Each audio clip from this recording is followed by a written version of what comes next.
Personal finance management, যেটাকে আমরা বাংলায় ব্যক্তিগত অর্থ ব্যবস্থাপনা বলি। চলুন আজকে মাত্র 1 মিনিটে শিখে নিই কীভাবে নিজের অর্থের সঠিক ব্যবস্থাপনা করবেন।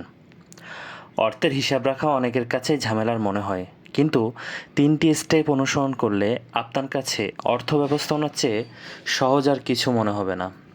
চলুন আমরা স্টেপগুলো দেখে নিই। স্টেপ নাম্বার 1, বাজেট তৈরি করুন।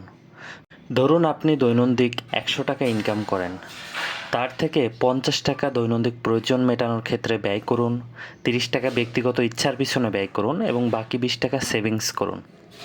স্টেপ নাম্বার 2, সেভিংস করুন। প্রতি মাসে ইনকামের অন্তত 20% সেভ করার চেষ্টা করুন। আগে ইমার্জেন্সি ফান্ড তৈরি করুন। স্টেপ 3, ঋণ কমান ও ইনভেস্ট করুন। উচ্চ সুদের ঋণ আগে শোধ করুন, তারপর ছোট করে ইনভেস্ট শুরু করুন, যেমন মিউচুয়াল ফান্ড, গোল্ড বা HIP ইত্যাদি।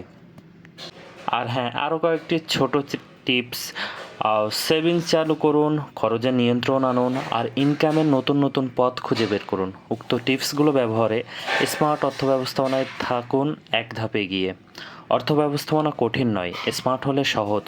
সাবস্ক্রাইব করুন এমন আরও গুরুত্বপূর্ণ টিপস পেতে। ধন্যবাদ।